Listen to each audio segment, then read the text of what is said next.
Good morning and welcome to Life University's Life Church. This is your life host, the Reverend Dr. Donicia Palmer Wallace. And it is really good to be with you today, a day of celebration, a day of praise. Indeed, you might ask, what are we celebrating? Today we are celebrating your life, we are celebrating your very existence. That is reason sufficient to celebrate. But who are you really matters. We did that in a segment a few weeks ago. Who are you? Prior to that, we did another segment and it was you are who you say you are. I am who I say I am.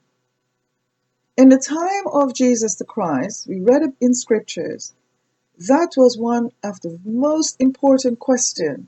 Jesus the Christ asked the followers, his disciples at that time, who do you say that I am? And even though they had heard about him, they had read about him, there were prophecies given about him, no doubt they would, the rumors spread with various things, his titles, his origins, and so on. And they had been with him for some time. And just before his departure, he asked them the question, who do you say that I am? And so many people said this, they said that. And one person said, you are the Christ, the Son of the living God. And at that time, what was very interesting is that Jesus said to Peter, this guy's name was Peter, and he said to Peter, flesh and blood has not revealed this truth to you, because Peter didn't say, oh well, you're Jesus, my friend, you're Jesus, James's brother, or you're Jesus, Mary's son, Joseph's son, you're a carpenter. Peter pondered, he listened to what everybody had said, and then he came to an inner conclusion. He went inside himself, he stopped for a minute, and he thought about what he had experienced with this man. What was his experience? What had he seen? What was the miracles he seen? Who was it that was performing these miracles? He went beyond the facade of the physical form, because don't be taken in by these paintings and the people, the characters rather, within the movies and so on that depict Jesus the Christ. Listen, if we are to believe the story at all, we better believe it well. There was no frail, bony, skinny, and nothing wrong with people who are thin. Or what size.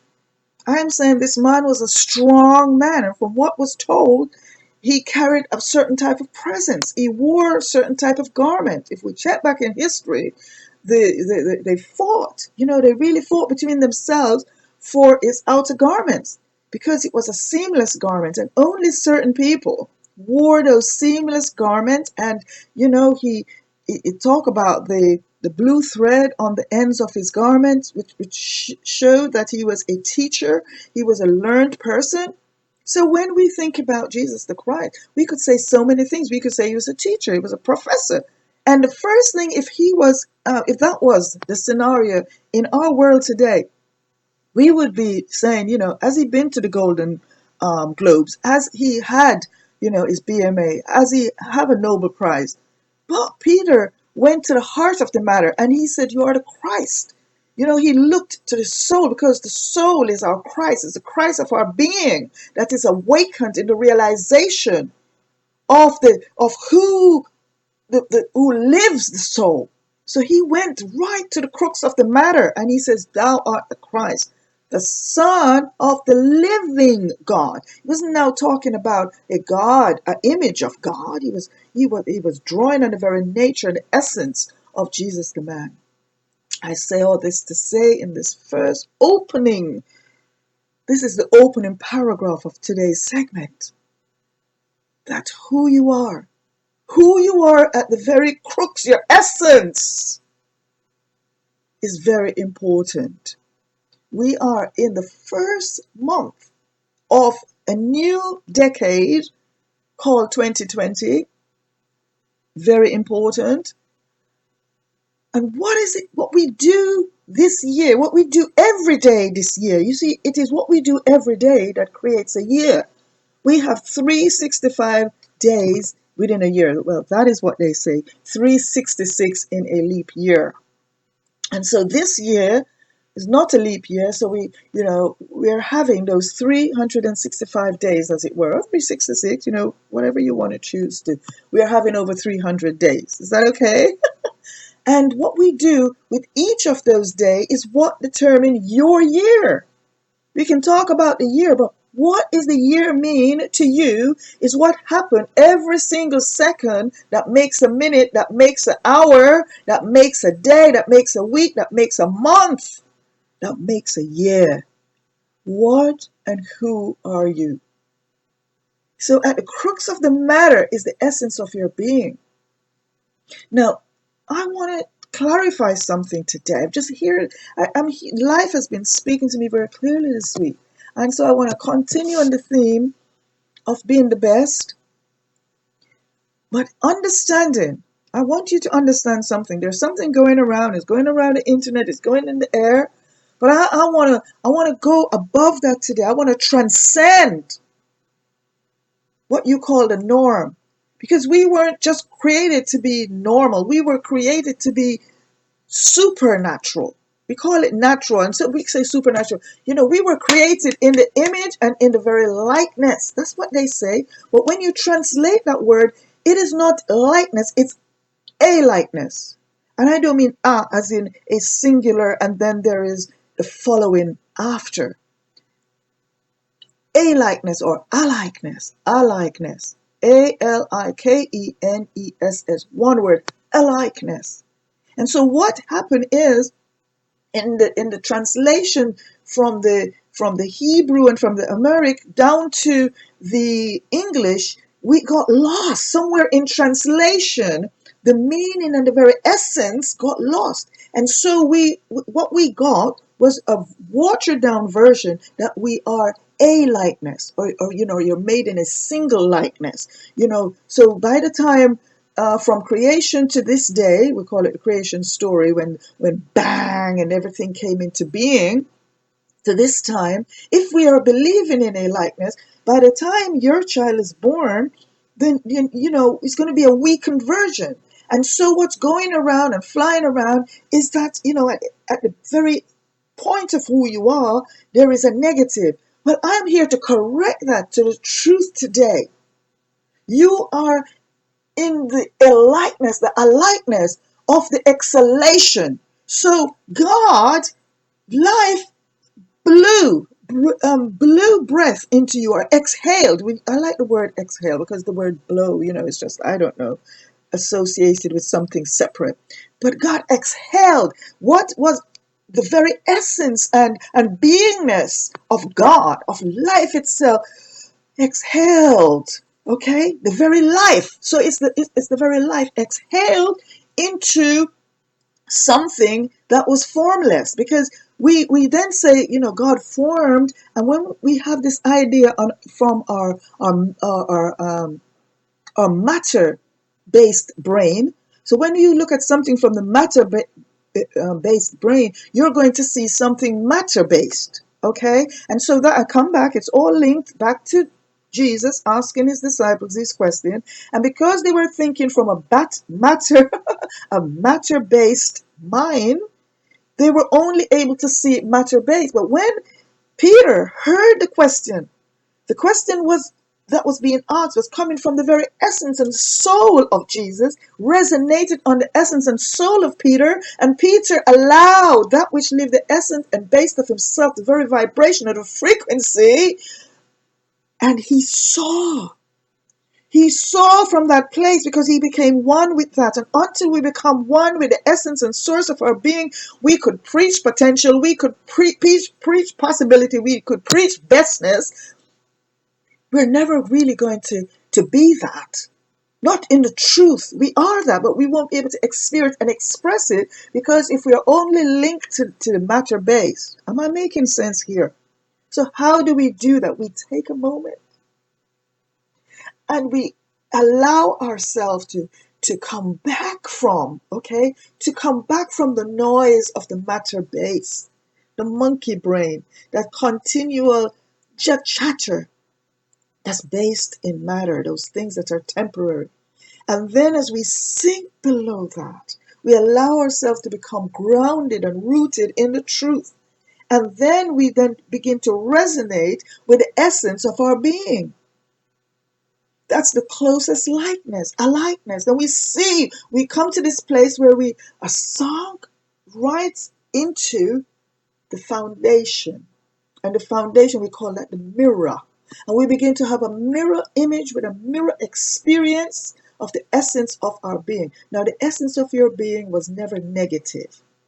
When God exhaled, he wasn't exhaling some carbon dioxide. He was exhaling the very essence of magnificence, of delight, of purity, opulence, grace, health. At the very soul core of your being, it's magnificence. Some people say, I am enough. And it sounds good. It's not everything that sounds good is good. Because that which is good sometimes don't sound good to the matter base ear, the outer ear. But I want you to open your inner ear today and realize that for this coming, for the rest, I was going to say this coming week, scrap that.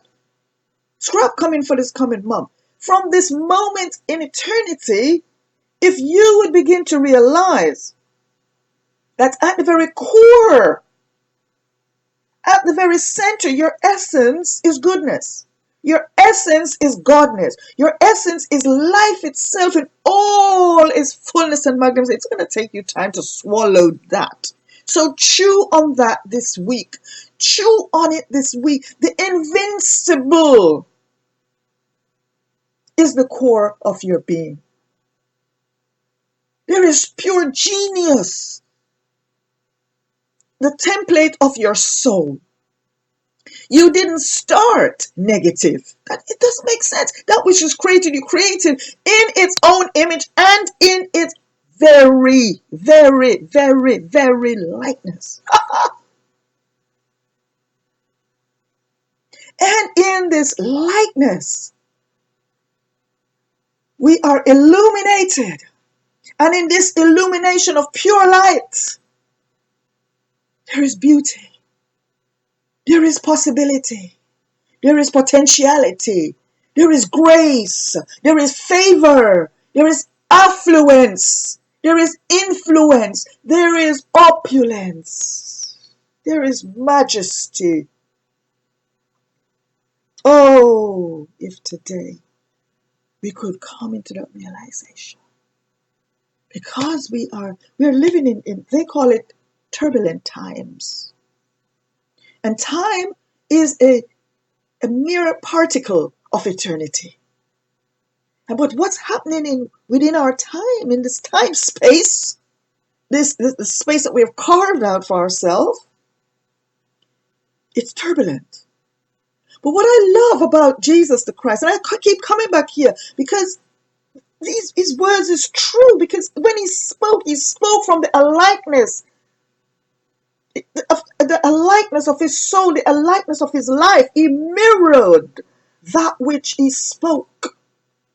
So that when he spoke, those things came into being. And I like everything that Jesus said. Today I'm trying to bring you into that place.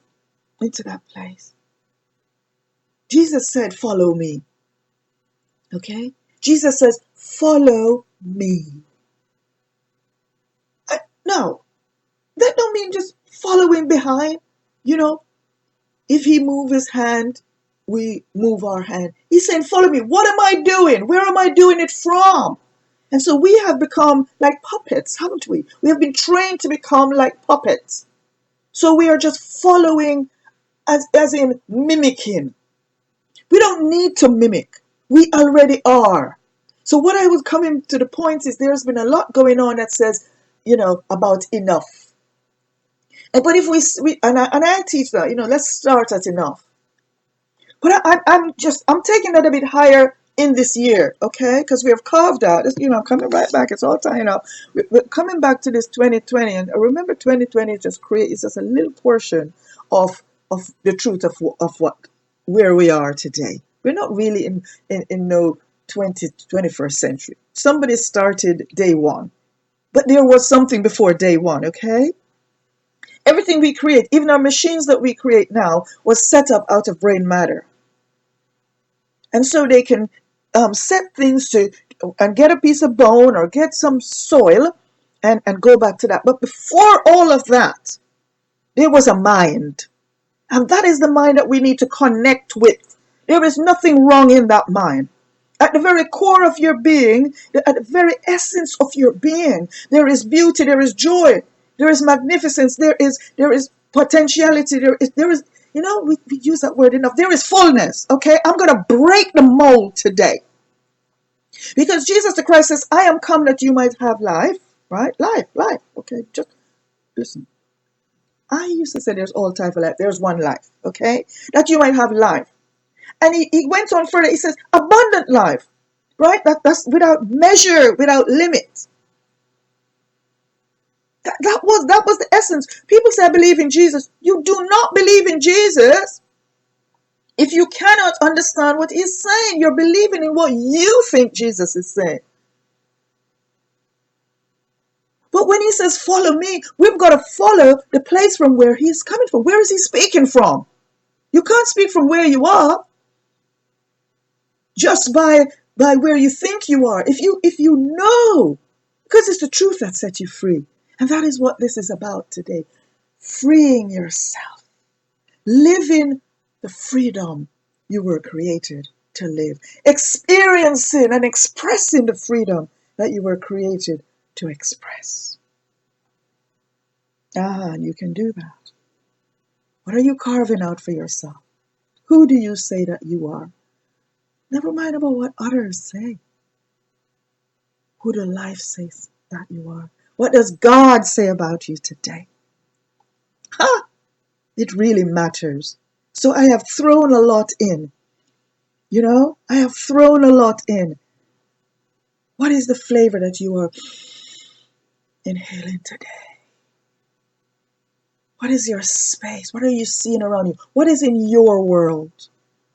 Is your world made up of stories that comes from BBC, from ITV, from CNN, from the Mail newspaper, the Washington Post? What is in your world? What are you seeing? When I listen to the things that Jesus spoke about, they were saying he's on another planet. And he was. He was in God. He was in heaven. He spoke from that heavenly place. But he said, I need to be connected. Oh my God. I just need to be connected with things that's going on here. Or if you miss one of these news about disasters, like, oh my God, I didn't hear about that. What difference did it make that you heard about it? No, please tell me. Do you know when you hear about it, it's not changing it.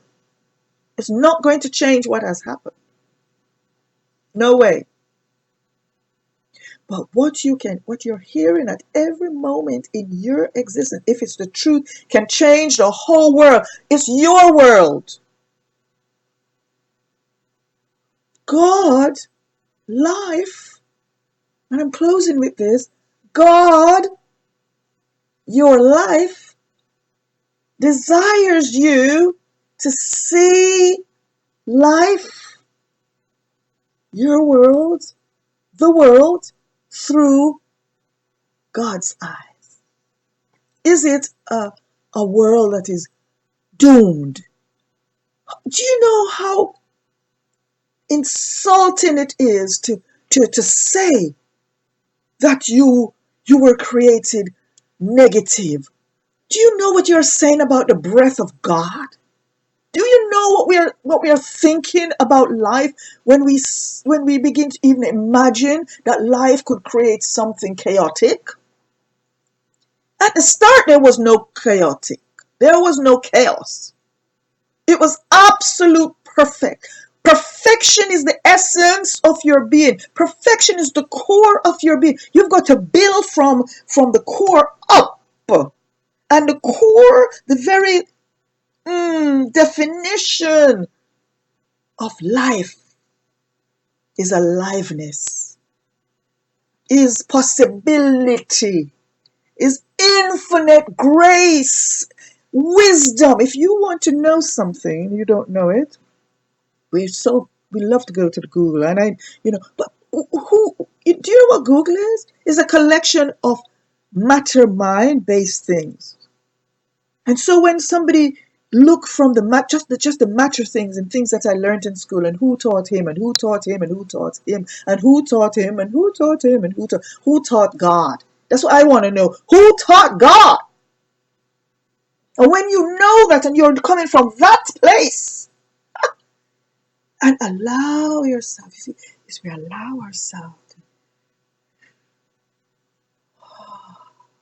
to come from a place of trust, open up like a flower, we let the rain of inspiration wash over us. We are drenched, so we are soaked in the all-knowing. There is no fear, there is no judgment. We open up, we accept. Truth dawns. It dawns like a new morning on the horizon. Our soul. And our soul begins to glow, and then we soar. And there is a music. There is a melody. There is a sound. And then there is movement. And as we allow the movement on our soul plate to happen, and we get in tune with that, everything becomes order. So this week, for your exercise this week, begin right now. Every second that you can catch yourself breathing, I am made in the likeness of God. But you see, if you're a likeness, if what you see God as is a judge, is a tyrant, is something that is made, it's possible that God made something imperfect, and you're made in that likeness, then that's where you're coming from. But if the truth of who and what life is in God is the same life that is in you, is possible, then you can speak from that place of knowing that elevates you.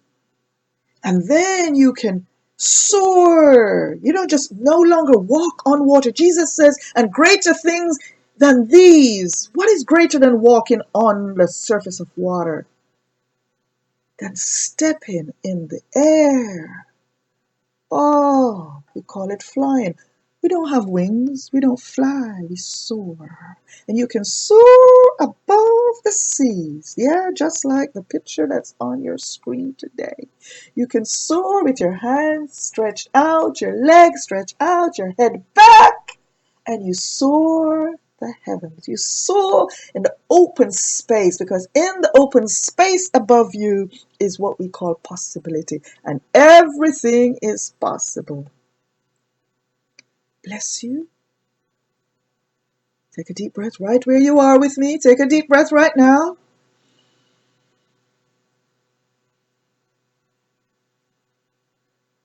We're going to take another deep breath. You're going to hold it at the apex, and you're going to allow that breath with all the beauty, all the vibrancy, all the fullness of God to just burst in your soul, burst upon your soul, filling it with life, filling it with vibrancy, filling it with peace, filling it with joy, filling it with possibility, filling it with God.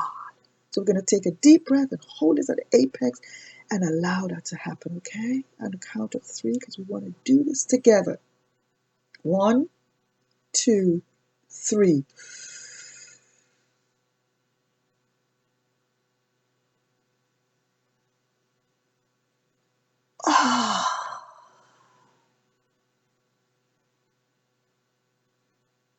Life bless you this week. Bless your day. Bless every second. Bless your conversation. Bless your food. Bless your bills. Bless your bank account. Bless your relationships. Bless your expectations. Take you through sorrow. Take you through laughter. Take you through pain. Take you through absolute magnificent joy to the place of pure delight. May this be imparted into you today. Bless you. Thank you for listening. This is your life host, the Reverend Dr. Donicia Palmer Wallace. God be with you right where you are. Subscribe if you haven't already subscribed. Leave a like or a message below. Your comment is always a blessing for somebody else. Same time next week on Life University's Life Church. Until then, blessings and peace in abundance.